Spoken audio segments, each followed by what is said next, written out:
बताते हैं जहां ट्विशा मौत मामले में बड़ा अपडेट सामने है। इस वक्त की अहम खबर भोपाल से आपको बता दें, ट्विशा मौत मामला जिसमें बड़ा अपडेट है। आरोपी पति समर सिंह ने याचिका लगाई है। अग्रिम जमानत के लिए हाईकोर्ट में याचिका लगाई गई है। एफआईआर के बाद से पति फरार है समर सिंह। जिला कोर्ट ने समर की अग्रिम जमानत खारिज की थी। यह अहम खबर आपको बता दें जहां यह अपडेट सामने आ रहा है। ट्विशा मौत से जुड़ा ये मामला है जिसमें अपडेट है कि पति ने याचिका लगाई है। आरोपी पति समर सिंह ने याचिका लगाई। अग्रिम जमानत के लिए हाई कोर्ट में याचिका दाखिल की गई है। पूरा मामला लगातार देखिए तूल पकड़ता जा रहा है।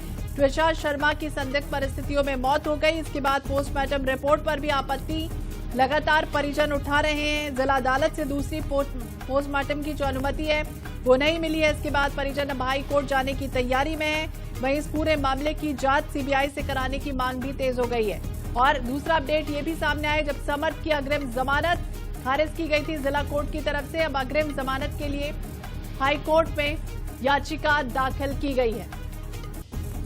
तो ये पूरा हाई प्रोफाइल जो मामला है वो लगातार ट्विशा शर्मा मौत मामला। गौरव गुप्ता ज्यादा जानकारी के लिए हमारे सहयोगी हमारे साथ जुड़ गए हैं। गौरव, देखिए लगातार इस पूरे मामले में एक के बाद एक कई खुलासे होते चले जा रहे हैं और अब आरोपी पति को लेकर ये कहा जा रहा है कि समर सिंह ने याचिका लगाई हाईकोर्ट में। जो समर सिंह इस मामले में आरोपी है और एफआईआर के बाद से ही फरार है, उसके ऊपर 30,000 का इनाम भी पुलिस ने घोषित किया हुआ है। उसकी अग्रिम जमानत जिला न्यायालय से खारिज कर दी गई थी और उसके बाद अब जो समर सिंह है उसकी याचिका हाई कोर्ट में दायर की गई है। हाई कोर्ट में अब अग्रिम जमानत को लेकर सुनवाई होनी है और उसके बाद ये साफ हो जाएगा कि अग्रिम जमानत मिलती है या उसकी गिरफ्तारी तय हो जाती है। लेकिन फिलहाल हम देखें तो एफआईआर के बाद से ही समर की अब तक गिरफ्तारी नहीं हो सकी है और ऐसे में अब अग्रिम जमानत के लिए उसकी याचिका लगा दी गई है। अगर अग्रिम जमानत उसकी स्वीकार कर ली जाती है तो जाहिर सी बात है कि उसकी गिरफ्तारी नहीं होगी। हालांकि इस पूरे मामले को लेकर पुलिस का कहना है कि एफआईआर के बाद से ही लगातार समर सिंह की तलाश। देखिए गौरव, कई तरह के सवाल बने हुए। जिस तरह से अगर हम बात करें आरोपी की तो ये फरार कैसे है, क्योंकि पुलिस लगातार छापेमारी कर रही है। दूसरी तरफ अगर हम देखें तो समर सिंह की अग्रिम जमानत याचिका का अब इस केस पर क्या असर होगा? अग्रिम जमानत अगर समर को मिल जाती है तो उसके परिवार ने इस मामले को लेकर ये पहले ही दलील दी थी कि अगर वो बाहर आता है, अग्रिम जमानत उसको मिल जाती है तो इसकी वजह से केस को प्रभावित उसके लिए करना काफी आसान हो जाएगा। ऐसे में उसको जमानत नहीं मिलनी चाहिए। जबकि दूसरी तरफ जो समर के वकील है उनकी तरफ से ये दलील दी गई है कि इस मामले में जो एफआईआर दर्ज की गई है वो पूरी तरह से बेबुनियाद है और उसमें जो फैक्ट्स एफआईआर में डाले गए हैं वो किसी भी तरह से सार्थक नहीं है और इसी के आधार पर जो जमानत याचिका है उसको स्वीकार किया जाए। हालांकि निचली अदालत ने इसके पहले इस मामले में जो समर की मां है और ट्विशा शर्मा की जो सास है गिरिबाला सिंह, उनकी तो अग्रिम जमानत स्वीकार कर दी थी। लेकिन समर की अग्रिम जमानत पर सुनवाई के लिए 2 दिन का समय और लिया गया था और उसके बाद फिर उनकी अग्रिम जमानत को निचली अदालत ने खारिज कर दिया था और उसके बाद अब जाकर हाईकोर्ट में इसको लेकर अपील की गई है। और दूसरी तरफ अगर गौरव हम ये चर्चा करें कि PM2 को लेकर हमने देखा कि लगातार परिवार जो है वो ये कह रहा है कि PM2 हो, लेकिन अब क्या आधार रहा है जिसकी वजह से याचिका खारिज कर दी गई PM2 को लेकर?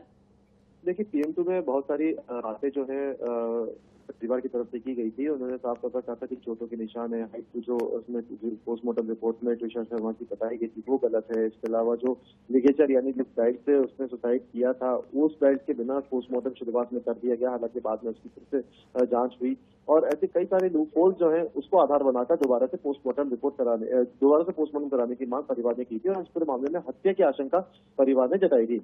हालांकि जो दलील गिरिबाला सिंह के वकील ने दी उसमें साफ तौर पर कहा गया था कि जो पोस्टमार्टम हुआ है वो पूरी तरह से सही है और जो पोस्टमार्टम हुआ था वो पूरी तरह से वीडियो कॉन्फ्रेंसिंग के माध्यम से भी रिकॉर्ड किया गया था और वीडियो उसकी पूरी रिकॉर्डिंग की गई थी और वीडियो को भी कोर्ट में पेश किया गया था। और दोनों ही तरफ की दलील सुनकर कोर्ट ने इस मामले में फैसला दिया कि दोबारा से PM नहीं होगा। उस पैनल के माध्यम से PM करवाया गया था, उस बाकायदा पूरी वीडियो रिकॉर्डिंग की गई थी। ऐसे में दोबारा से PM कराने की जरूरत कोर्ट ने महसूस नहीं की और हालांकि कोर्ट ने ये जरूर कहा कि आने वाले समय तक जब तक अंतिम संस्कार नहीं हो जाए तब तक ट्विशा के जो शरीर है उसको सही ढंग से प्रिजर्व किया जाए। हालांकि अब एम्स के पास वो व्यवस्था नहीं है कि लंबे समय तक ट्विशा का जो शरीर है उसको प्रिजर्व करके रखा जा सके। ऐसे में अब दूसरी जगह पर उसको शिफ्ट करने की जो है चर्चा की जा रही है, लेकिन कब तक और कहां पर उसको शिफ्ट किया जाता है ये अब तक संशय का विषय बना हुआ। तो बिल्कुल संशय बना हुआ। अब देखना होगा दोषियों पर शिकंजा कैसे कसता है और कब सच सामने आता है। नजर बनाए रखिएगा। गौरव, बहुत बहुत शुक्रिया तमाम जानकारी।